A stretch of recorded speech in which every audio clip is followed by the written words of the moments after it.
How does drinking alcohol affect your prana?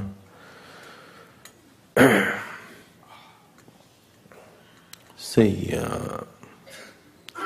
if you're drinking alcohol, you know, if you drink it, initially it makes you feel good. The goodness of alcohol is coming because it loosens you up a little bit. You are so uptight that you can't even sing in the bathroom. Suddenly you have a few drinks, you can sing on the street and dance. Isn't it? It loosens you up a little bit. So if you're so uptight, alcohol loosens you a little bit, and that's great freedom. That's a lot of freedom in a person, that he feels little more flexible within himself. He feels like he's free. That is the attraction of alcohol. But this freedom lasts for some time, and then you know you have the hangover. So what the alcohol is doing to you is, it is dulling certain aspects of you which are constantly troublemakers for you, creating tension, agitation, nonsense, suspicion, this, that. When you get drunk, do you see people become overly loving and friendly and yes, generous? Do you see this? So it puts down your ugliness for some time. But if you put little more alcohol, you will become terribly ugly. Have you seen that also? So, if you're interested in keeping yourself vibrantly alive, any intoxicant is not supportive. There's a beautiful story in Arabia. There was a devout religious Arab. One day, the devil appeared in front of him and told him, say, it's time to die. He's still in the prime of his life. It's time to die for you. But if you want to earn back your life, I'll give you the option. Any one of these three acts if you commit, I'll give you a new lease of life. One is, you must kill your devout servant. He has a very devout, faithful servant. You must kill him. Or you must beat up your wife. Or you must drink wine. The devout Arab is not supposed to do any of these three things. Then he said, how can I kill my devout servant? He is so faithful to me. I cannot kill him. Such a thing is not possible. And how ridiculous! How can I abuse my wife?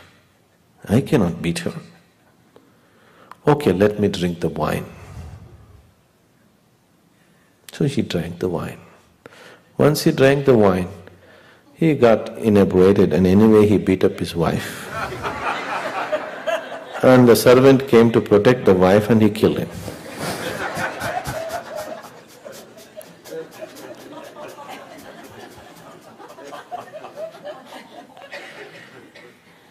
If you are looking for life, see, when I say life, you are probably thinking of earning money, having a party twice a week and doing this and doing that. That's not life.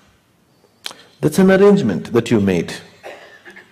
All these arrangements in your life you made because you thought if you have all these arrangements, you can live joyfully, isn't it? Isn't it so? Yes? Why all these arrangements? Why all this husband, wife, children, friends, family, club, golf, this, that, everything? Because you believe that if I have all this, I can live well. Living well means I can experience my life well. Now, to experience your life well, you try to make all these arrangements. Most of the time you're getting so entangled in these arrangements, except for these arrangements, nothing else is happening, isn't it? Yes? Now you think your wife or your husband is the source of all misery in the world. Now you think your children are the basis of your problems. Isn't it so? Or your job is taking your life. Please see, what is taking your life is not your enemies. If your enemies or some devil is coming and taking your life, that's okay. What is taking your life is things that you always wanted. Your career, your business, your wife, your children, your husband. These are the people who are taking your life, isn't it? Isn't it so? Now, this is not fair. If some devil is coming and taking your life, some enemy is taking your life, it's okay.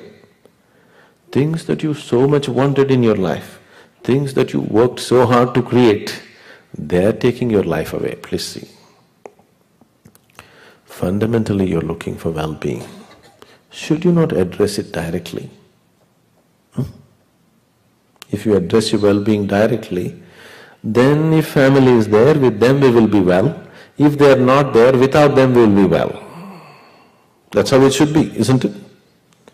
If there is somebody around us, with them we will be well, we'll share our well-being with them.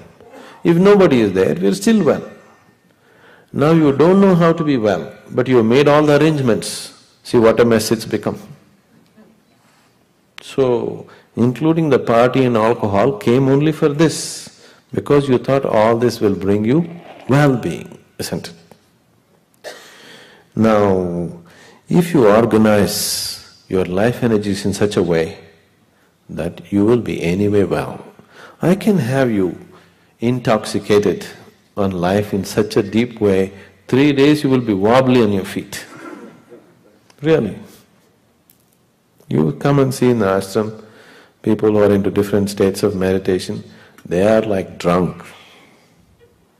They are like this. People, there was a time when people thought something is happening in this ashram. What is happening? There are no gates to the ashram, anybody can come. But they don't come. They go sit on the mountains with binoculars, they're watching. What's happening? And people are in different states of ecstasy, they're going crazy by themselves. So they're all taking some kind of drug. Some secret drug, huh? They're beating their wives? Not at all. Such a thing will never happen. Such a thing will never happen. I am always totally drunk. If you look into my eyes, you will see I am all the time absolutely drunk. But am I balanced enough to handle the reality? So you can be like this, all the time pissed drunk, but totally balanced. If you want to let go, you can let go. If you don't want, so if you're inebriated like this all the time with life, instead of wine, I'm talking about why don't you get inebriated with D-wine?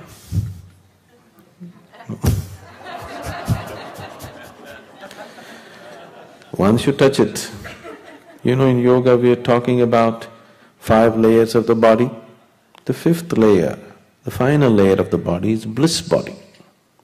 If you just touch it, if you align these 3 bodies properly, the 4th one is not in your hands. If these 3, physical body, mental body and energy body, if you align them properly, then the bliss body will find expression. Right now these 3 are disaligned, so it does not find expression.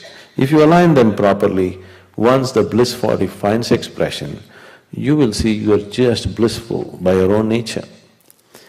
If you know, those of you who come to the Bhava Spandana, you will see people get so madly drunk.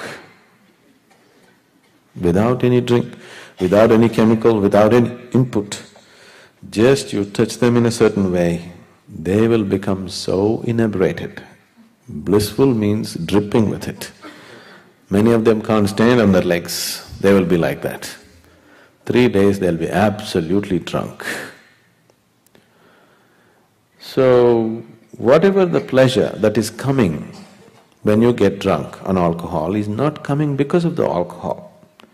Because it loosened up certain things, it is coming from within you. All experience is coming from within you, isn't it? Now I'm talking about bringing that forth consciously without using any chemical, no hangovers, doesn't cost anything. Wherever you are, you can always be drunk. Interested, the drunkards?